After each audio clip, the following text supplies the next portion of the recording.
Hello. Hi. I'm Callum. And I'm Nick. And this is That's Eurovision, baby. Yes. We're back for another episode in this glorious off-season where the algorithm is really saying, we hate you. Like, hey, why don't you not make videos anymore? Yeah, but that's okay. We're powering through. Our goal is in Eurovision 2026, when you eventually find us and you're like, who are these cool cats talking about Eurovision? You can come back and watch the off-season content and be like, God, a whole library for me to explore. Not this particular video where you just called us cool cats, but all the other ones, I promise, are of a notably higher quality. The coolest of cats, if you will. So, Nick, what is the topic of today's video?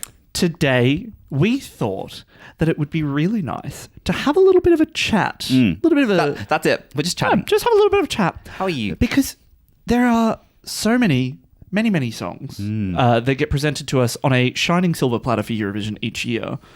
Now, there is a very special subset of these that form a group that we call the underrateds. Yes.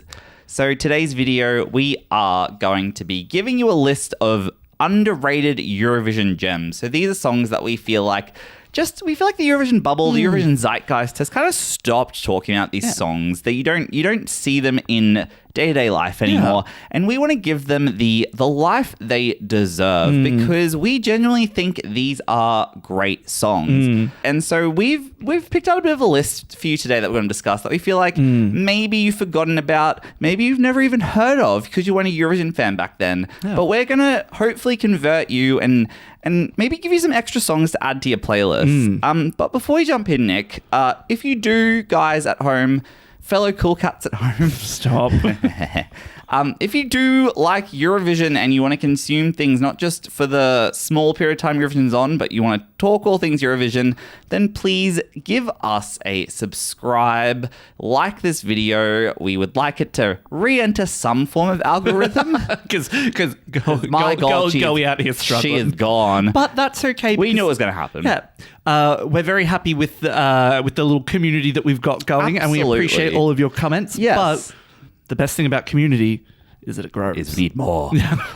So yes, if you haven't already and you've watched some of our videos and you're like, oh, I do like them, then please, this is your chance to subscribe right now, so that we can hang out, so that we can feel good about ourselves and that we're not just screaming into the void. You know. But Nick, with that all out of the way, can you give me a song? Give me your first underrated gem that you would want to share with the audience. So my first underrated gem that I quite enjoy and is not really one that I would normally expect to sit in the bulk of my music taste.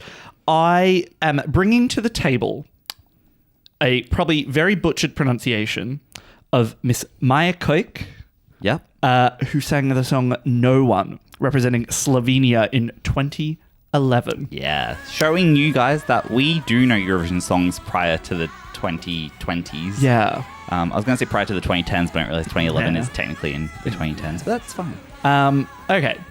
This song, I really enjoy.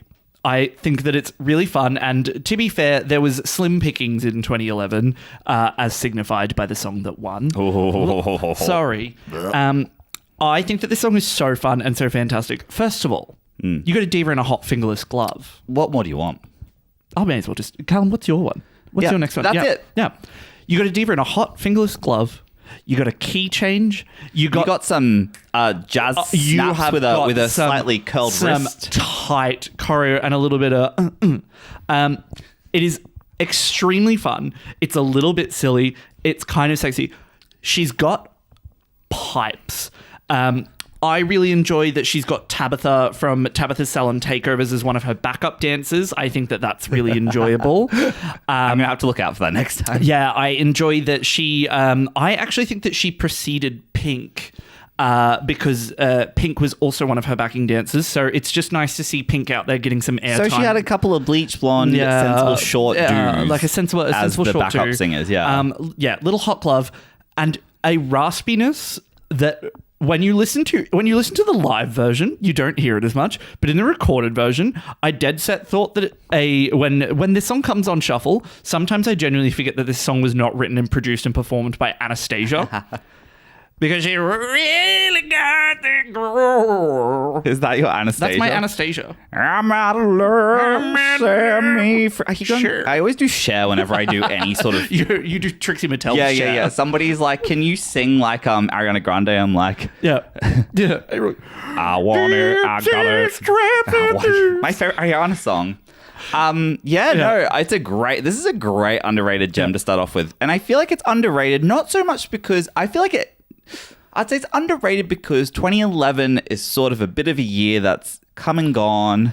Not a lot of standouts from 2011. Because I think the main standout from 2011 is that no one was really happy with the winner. Other than, obviously, there were people that voted for it, which is debatable. Anyway. But yeah, she pitched in an admirable 13th place. Which I think that is really the underrated part, right? Like, I think a song of that caliber and quality to come 13th. Yeah. There were not 13 better songs. There were not 13 better songs. There were barely 3. But I personally really enjoyed this one, and I would suggest strongly listening back to it and having a razzy little time. Exactly. I remember this song when you played it for me, and I was like, yeah, this is that Evanescence Anastasia song that when we watched Eurovision 2011 again, we were like, is this our favorite song? I was like, is she? Yeah. Is she maybe a diva? She might be. Is she a baby? She is now. Welcome to the club. Everybody here is an honorable baby. No, every time I use the baby thing, it always just sounds weird. Everybody have a baby. Everybody have a baby. But that's my first one. Love it. Yes. I would like to hear about your first one. Yes. So I'm gonna stay in the.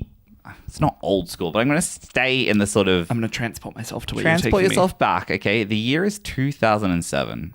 Oh. Yes, we are in Helsinki for Eurovision. I am just starting high school. Okay, I'm a wee 13-year-old, a juvenile, 12-year-old. I don't know. And it is this country's first year entering the competition with what I think is potentially still their best entry of all time, and that it is the song "Visionary Dream" by Sopho. Sorry if I mispronounce. Representing Georgia's first ever entry, and I've got to say, what a way to like launch your Eurovision career with this song that is referencing Björk, that's referencing like Madonna's Ray of Light era.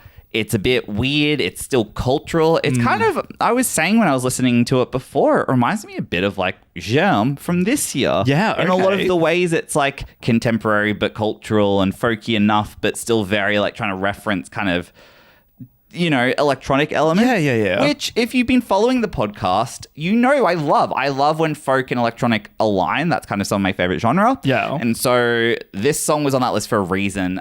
Why is it underrated? Because I just feel like it came 12th in 2007, and I think it should have come higher. I also think it gets a bit outshone because unlike 2011, which had maybe a lack of icons, 2007, popping off. Pretty big year for Eurovision icons. Pretty Namely, packed. The first and second places were Molitva and 7-7, I bin los, 7-7-1-2. So we had Verka Serduchka and Molitva, which I think are two. If we're talking about non-underrated Eurovision songs, they are two of the most. They are very well revered. They are very well rated. Yeah, they're not ones that people are forgetting about. Yes, and so I think by proxy, a lot of 2007 maybe gets slightly eclipsed because of some of the real all-star hard-hitter songs that came out of the year. And so I just really want to shout out Georgia this year for providing like a point of difference. And it's a song that still holds up today, guys. Like, please, if you're too young to remember, or if you do remember and you know, haven't thought about the song in a while, go back and watch it. Go back and listen to it. It stands out sonically because it's tapping into like acid house and like these these 90s ravey elements in a way that, I don't know, you didn't really see artists doing in 2007. And I think it's like wildly experimental for a song from that era. It fits. It would fit really well in this year's Eurovision. It genuinely feels like it could have come out this year. Yeah. Like I could guarantee that Björk would put out a song like this tomorrow. Yes. And in the 90s too. Yeah. And so, yeah, I was just absolutely, when I was racking my brain for like what I considered an underrated gem, this was one of the first ones that came to mind because it's like, yeah, this is like from an era that's a bit further away than, say, the 2020s Eurovisions, which I'm sure all of us listening and watching can kind of reference really quickly. Yeah. So that, in essence, makes it slightly underrated. And then, as I said, like probably two massive hard-hitting all-star songs also came out in 2007. And I just want to be like, hey, there's other songs this year. Exactly. And this is, to me, the best of the other ones. So, Love. yes. No, that's a strong choice. Georgia 2007, underrated gem, mark of approval. Perfect. Thank you so much. That was my baby, mark of approval. Yes. That's your baby? Is my baby. Oh, love. Her name is Sopho. Oh. Well, Sophie. That's a beautiful name. No, it's like an Australian saying Sophie. Sopho. Sopho. Oh, shout out to Sopho. Shout out to all the Sophos out there. Okay, Nick. I think we've got a rhythm. I think hopefully the audience is now starting to understand the underrated gem mindset. Let's mine another gem. So what I'm going to do is we're going to take a two-part journey here. Wow. What we're going to do is we're going to jump ourselves forward to 2010. Okay. Where we got to meet Paula Selling and Ovi with their song Playing with Fire. Fantastic entry for Romania. Pyrotechnics. Romania? Yeah, Romania. They had 2010. Two-sided piano. Came in third. Very good result. Romania's best ever result. I know that for a fact. Then we move forward again to 2014, where we meet once again with Paula Selling and Ovi and their song Miracle. If Playing with Fire is a gem on its own, a much beloved piece of Eurovision Beloved history. though, it's not underrated, that song. Miracle, I think, could be my most underrated song on this list. I actually think that's a great pick because Miracle is constantly eclipsed by Playing with Fire. When we saw, what's his name? Ovi at the Eurovision on tour in Brisbane, who was playing with Yodel It Woman. Yeah. They played Yodel It and they played Playing with Fire because they each got two songs. And we were like, could he play Miracle? And he did not. And he did not. This song...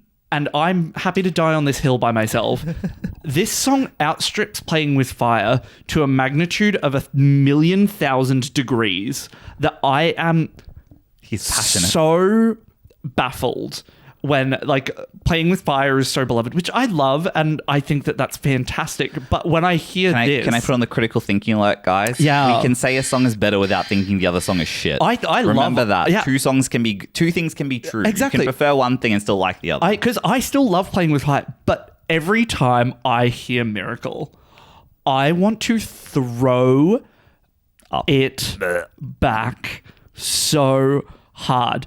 I am genuinely convinced the same delusion that I had that Ovi was going to play Miracle at Eurovision on tour is the same delusion that I have that I'm pretty sure I can hit that high note that she hits in the last bridge leading into the last chorus. Yeah, I'm certain. Obsessed. I'm absolutely certain. I sound exactly the same. You do. Yeah. If Paula? anything, she comes. Is that you? Yeah. She comes to me for lessons. This song is so fucking good. It is such a fun, dumb slice of like 2010's EDM. Okay. Is this a like, it's a bonus hear me out episode content, guys? Because I think I agree that Miracle's better. I think that Playing with Fire is maybe more charming and it's a bit cute. Sure, it's a bit cute. But I do think there's just something about like the sort of chaotic EDM energy of Miracle that is very good running song. You know, I'm going to do a whole episode, guys. Just that's of Callum's running songs. Eurovision running sit songs. in another room. And I'll do the episode as I'm running. So I completely agree with you. Because the fact that Playing with Fire came third, adore, love that, deserved it. Good fun, great times, good classic hits, 4KQ. This song coming 12th by comparison kills me every time I remember that as a piece of information in my mind because this is my most underrated gem. Also, 2014, another kind of weak year. Yes! Like, not a lot of memorable songs from that year outside of Rise Like a Phoenix. Justice for Miracle. My favorite thing with Miracle that I imagine in my head is I think it would be the perfect song to do as a drag queen, but your shtick is the half male, half female drag. No, see, for me, that's Playing with Fire. Really? Yeah, I think Miracle because you do with your Ovi parts. The Miss Mister. It's the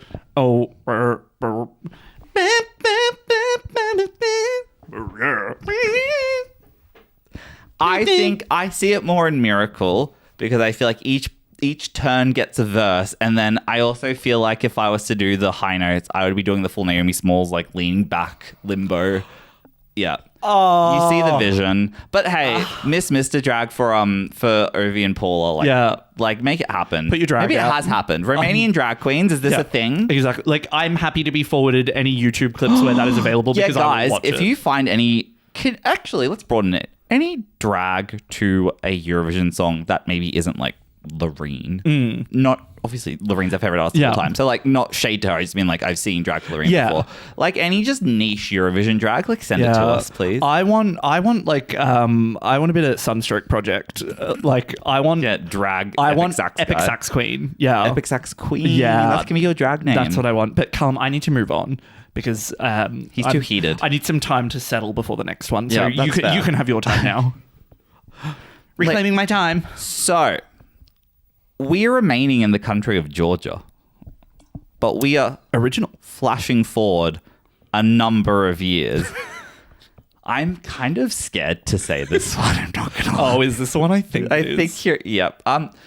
This may be more of a hear me out song rather than an underrated gem of a song, but I don't care because I make the rules in this house. It is what I we think make it the is. rules in this house. To be fair, but I make the rules for this countdown because my next underrated gem from Georgia is Georgia's 2022 entry, Circus Mircus.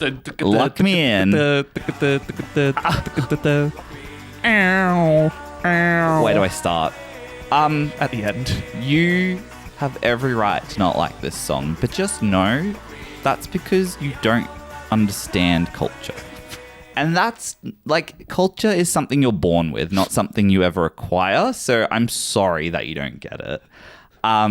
Me, big brain, culture seeping in at all times. Absolutely dripping out your ears. That's why you've got those Absolutely. earphones Yeah, on. no, that's the It brain keeps the fluid culture coming in. out. Yeah, keeps the culture in. Keeps the culture and the demons out. I need us to unpack the power of Lock Me In by Circus Mircus for 2 seconds. Respectfully, I think that's something you should unpack with a psychologist, not with our audience. But This- you do as you will. Pretty sure this came 37th of the 38 countries that competed. Dead last in its semi-final. And it's because these guys did not understand the sheer power of Circus Mircus. They weren't ready for it. And I know that a lot of you are going to be like, what the fuck is he talking about? This is a god-awful song. I think this song is a little bit of a cool prog math rock song. Like, if you're a fan of, like, Rush, for example, I can see you getting into this. By Troye Sivan or the band? The band. Oh, okay, sorry. I the was math rock band. Oh, yeah, of course, sorry. My bad. Nothing like Rush. For the Rush fans out there, I'm not saying this song is a direct replica, but I just mean that this song is a bit proggy. It plays with, like, weird time signatures. And I just think it's a really interesting song. It's just really interesting. You put it on, you're like, it's a little bit funky. And then the chorus comes in and that obsessed. And then the whole steampunky aesthetic on the stage, I kind of loved. The little puppets they had in the box that were pretending to play the instruments. That is staging. And his creepy reappearance to do the points the next year or the year after. Yes, he did the points the next year too. Oh. Is the gift that keeps on giving. He really Circus is. Mircus. Circus Mircus. I really want to know that I'm not alone here and that people appreciate that Circus Mircus is actually kind of a good song. Again, I'm not going to run to it. So points off. Oh, wow. So that's bad. Points off. That's why it came 36. Exactly. No one was running to it. No one was running to it. They're running away from it. No, but I think that if you can come into the song knowing that of course it was never going to fucking win. And of course it was never going to fucking qualify. But you kind of just give it its space.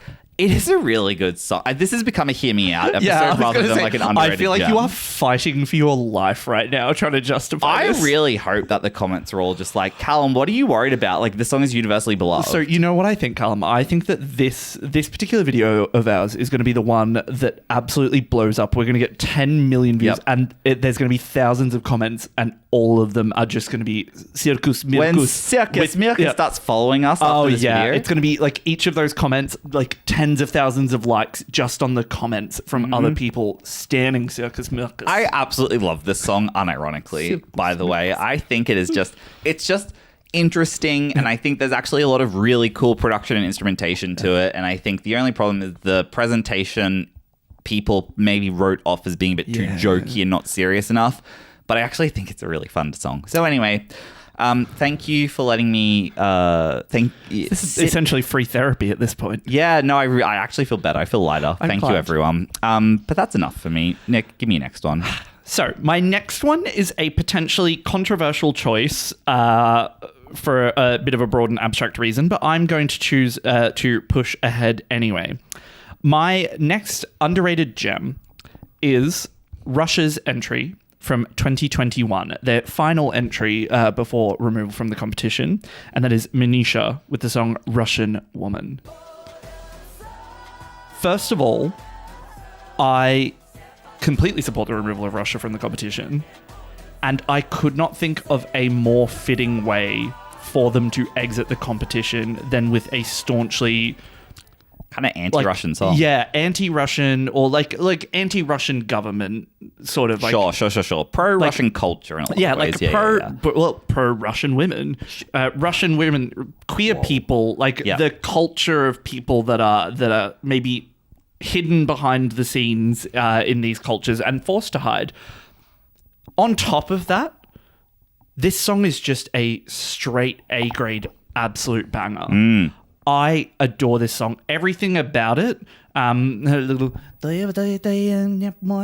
yeah, her little rappy part at the beginning. Her on the hoverboard dress is iconic staging. I love every part of it, and I am normally a big hater of faces and people in staging, but I think that it was actually incredibly appropriate for the entire backboard behind her towards the end of the song to be populated with Russian women, queer people, people of color, trans people, people on the LGBTQIA plus spectrum, all of it. Yeah. I think if I can interject for 2 seconds, I would love you to. I think one of the most powerful things about this song is it represents a side of Russia that exists that clearly people in power don't want us to see. But the part of Russia that is queer. Yeah. The part of Russia that is, subversive and whatever. And I think that even just the pure subversive act of being a woman. Yeah, in a place like that, under the current regime, obviously. I think that it was a really interesting choice to send it from Russia and maybe showed that their delegation was quite distant from the acts, from the government itself. But yeah, I think to your point, what a way to sort of showcase, no matter what government regime, whatever you live in, the reality is gay people exist there. Yeah. You can say they don't. You are wrong. You are in denial. No matter how oppressive your government is, queerness, transness, all that sort of stuff exists. It's just more oppressive, therefore it's more hidden. And so I think a song that celebrates that, I don't know, it's I'm glad that we can sort of appreciate the last Russian entry because it's almost the antithesis of what that country of what came stands for and what came before it. Yeah. I think that Manizha is absolutely fantastic. I think that this song is incredible. It stirs in me something it's anthemic. It's something that makes you want to march. I also love the traditional Russian patterns in staging. Again, it's the juxtaposition of using traditional Russian sound and folk and the sort of really kind of choral part at that breakdown with the staging behind reflecting like a almost cathedral. But then also then immediately being swapped out for those pictures of all these gender fluid and it's little video clips that I think are being repeated and very, very cool. Yeah. I think that this song is just absolutely fantastic. A, for the message, but B, just because it's a fucking fantastic song. And maybe underrated simply because, and rightly so, we don't really like to it should not have won. No, and I think because I think that would have caused a set of its own issues. I think it's a country that's hard to discuss in the context of Eurovision, and so I think maybe rightfully underrated. Yeah, but I think good to also highlight, and I'm sure everyone listening can also agree and use that spectrum-based thinking context. To say, and the context. Thank you to say this song is an important message. Yeah, and I think again agree that they're out of the competition, but really interesting and maybe cool to know that they left the competition, maybe sending us a message that that community exists and is important. I think a protest on your way out, and the reason that you're being removed from something is kind of the very thing that you're protesting against. Yeah, interesting. I just think is just such an awesome entry, and a real tonal shift from Circus Mircus. Equally as important to the Russian culture, I'm sure. Yeah, I've said that. Yeah. Now, what's your next more rational one? And I don't mean more rational than my previous one, because mine makes sense and I love it. More rational than your previous one. Art is subjective, and I just want you to know that. My next one is coming from 2016 Eurovision, a kind of iconic year of Eurovision, to be fair. I think beloved for a number of reasons. It's a song that did pretty well. It came 9th, top 10, but I just feel like we do not discuss it enough, and that is Lithuania's entry that year. Donny Montell, I've been waiting for this night. Oh, I don't know what it is about this song. No, I'll back you in on this. It's anthemic. Yeah. It's huge. It feels like a stadium song.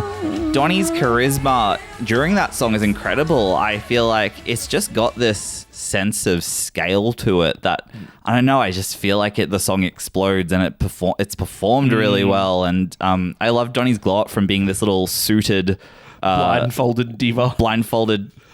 He's been waiting for this night, the night that he could come back and take the blindfold. Yeah, was it 2011 or 2012 when and then he comes that back thing 5 years, and he's had his full glow up. His hair's a bit. He's got blonde streaks in his hair. He's got a white jacket on, and now he's cool. He's a cool cat. Cool cat. But I've just got to say, this song, why don't we talk about it more as being a really great song? It seemed to have scored well in 2016. It seems to have hit something somewhere, and yet it feels like we don't talk about it anymore. So if I can interject here. Yes. I think it's because you look back on 2016 and you look at... Year of Jamala, Dami. Yeah. I mean, even Russia. Yeah. You look back on all of the songs that were there and that were present in that year.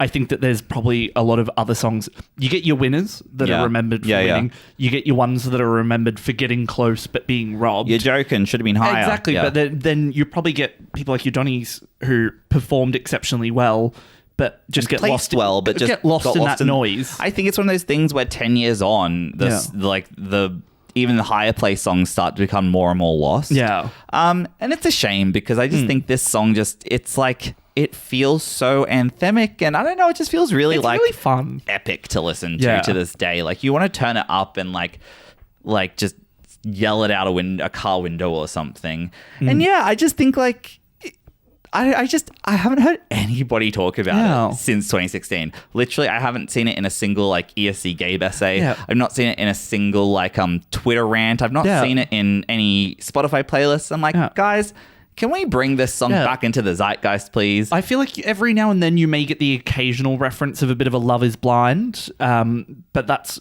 more in relation to the gimmick than it is to the song. Yeah. Because Donny's got pipes. He's got pipes and dance moves that you did not see in that first performance. And it was a bit of a way to just maybe reintroduce Donny Montell to the world. Did he do a flip in that? Or he did, famously. Did a little cool guy flip. You know why they don't talk about him anymore, Callum?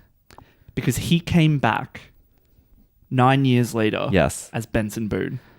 How did he do it? This is a conspiracy theory that I'm willing to stand on. Did he go to Turkey? Is that he how did. He did. He got his teeth done. He got the plugs, and now he's back as Benson Boone. And now he's growing that mustache into his teeth. Yes. He developed Mormonism, and then he left Mormonism. Exactly. But anyway, you know what? This isn't a Benson Boone podcast. But if you do want to tune into that, we do have another channel.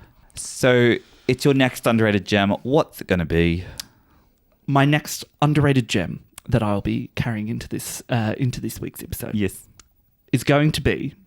I've got a little list here. I know I shouldn't give you a glimpse behind the scenes, but I've got a little list. He's crazy. He pre-prepared, guys. He didn't just think of these out of the top of his head. I am going to be talking about a 2023 entry. Mm-hmm. I'm going to be talking about Latvia's non-qualifying semi-final 11th placer. So I think it was 3 points off of qualifying. That's so sad to think about. Over Luke Black, by the way. Oh, no, that's... Yeah. So I'm like... Anyway. I am talking about Sudden Lights' song, Aīja. Yep. What a beautiful song. Absolutely stunning. Absolutely beautiful. Fantastic for karaoke. Don't mind me. Just in the car on the way as I'm going. Yeah. Cry. I tried to say the right words on the right. Yep. Such a good song. Such a good song. Like, the performance is fantastic. I think it's often that these sorts of songs don't perform very well, and I don't often get on board with them. I think kind of the rocky element like this is not really what I come to Eurovision for. But this one, I think, was so good that I had no choice, unfortunately, but to stand. I just think it's such a beautiful song. It's so beautifully performed, and it's so listenable and repeatedly listenable. Yeah. I just think that it's so cool. It's got light, it's got shade, and I think... Sudden lights. And sudden shades. And sudden shade. Yeah. I just think that, unfortunately, it had the misfortune of being in 2023, which was one of the most stacked years. I think I've potentially ever seen. 2023 as a year, the quality of the songs seemed to be very equal, and so it was really hard to choose the songs that weren't It's hard, but what a fantastic song. I bloody love this song. Latvia really just coming for the title in the last couple of years is like one of my favorite Eurovision countries. Like, they are trying so hard and they are putting so much fantastic quality stuff out there, and I think that this was just another example of them doing exactly that. Interesting. I love so many production elements of the song. Like, I love the sort of weird drum beat at the beginning of the song. I love the slow build up of all the instruments. I think the chorus is super memorable. There's so much to it. I think sadly it just didn't qualify because maybe the stage delivery was maybe a bit minimalist. Like, band performing dressed casually with like some spotlights behind them. And 2023 wasn't enough. Yeah, and unfortunately 2023 was a year of spectacle. Yeah. That I think unfortunately this one just kind of got a bit lost in the mix. I'm curious to see if this song will kind of be known as underrated, because I think undervalued for sure. But as I kind of alluded to at the beginning of the video, just because a song doesn't qualify doesn't mean it's not rated. But I think you're right. Like, I hear some people absolutely think the song is robbed. Yeah. But it's definitely could be more on the zeitgeist. Oh, yeah. Like, I think that this needs to be spoken about more for the fantastic entry that it is, which unfortunately Shout from the rooftops. Yeah, which unfortunately I think would have happened had it qualified, but that's not the point of what we're talking about today. I'll let you finish up my final with your last one. Underrated gem. I'm going to change the tone a bit, guys. I'm going to bring. We're talking about Circus Mircus again. No, we are leaving Georgia and Lithuania, I guess. And we're going back in time now to 2012 to my favorite of the FIFA World Cup Eurovision entry songs. We're talking about Gaitana's Be My Guest, representing Ukraine in 2012. Oh my God. Oh. This is the same level of camp, fun, that Miracle of just a absolutely unashamedly brash, bright, banger alliteration. The fact that this song was like the fact that Shakira's Waka Waka AA this time for Africa, was a FIFA World Cup song, and this wasn't. I'll be honest with you, fucking baffling to me. I feel like Ukraine at that point in time did something football related, and because you can even see on the album cover of the song. Like, it does look like a stadium. No, she's in a stadium. There's a soccer or a football. Yeah. There's a motif. So clearly there was some connection to this being a sports anthem. And I really hope that they made it for that and just went, oh, fuck it, just send that for Eurovision anyway. She seems like an absolute queen diva of a woman with her little flower crown that she's wearing.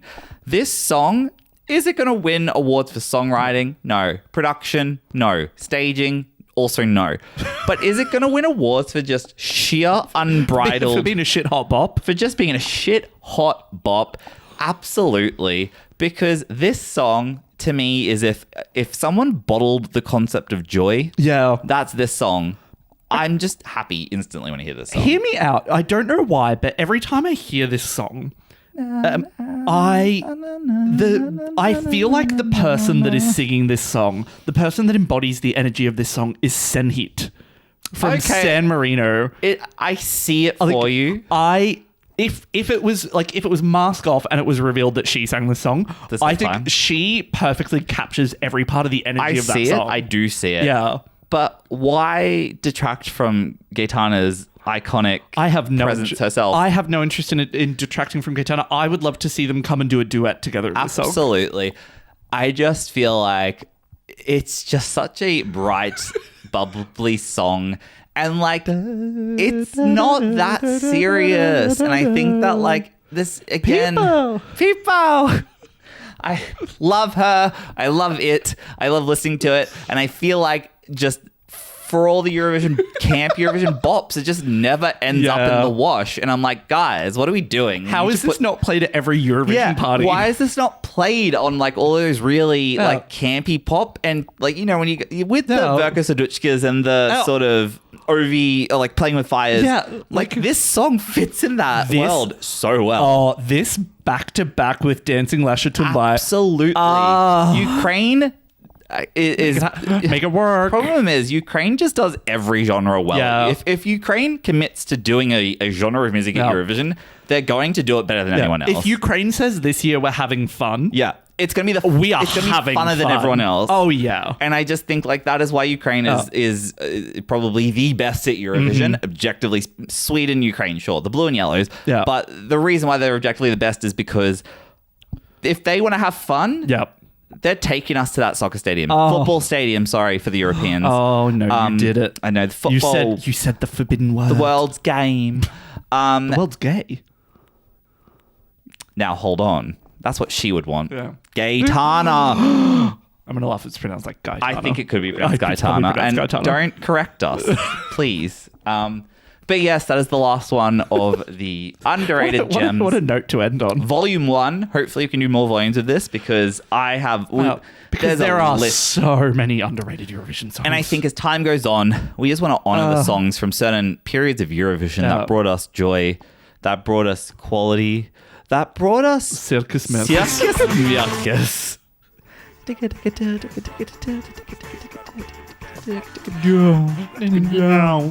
Anyway, guys, that brings us to the end of another episode.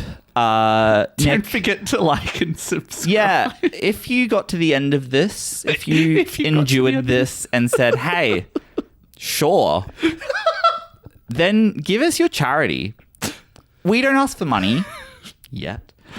But we will take it if you do want to offer it. We're asking for a subscribe right now. And so if you are getting to the end of this episode and you said, I like the cut of their jib. Yeah. They seem like cool cats. I also think that Circus Mircus is the most underrated Eurovision song of all time. Give us a like, give us a subscribe.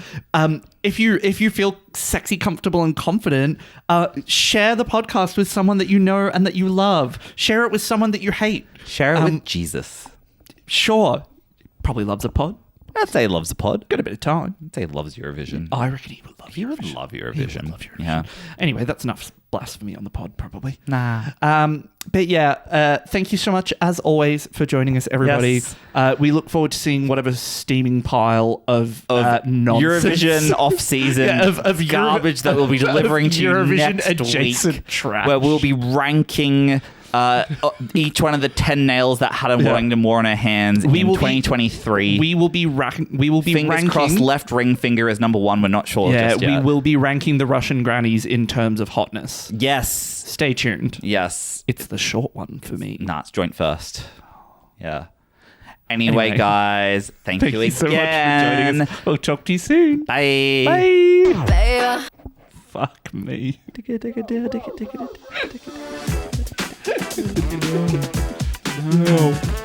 No.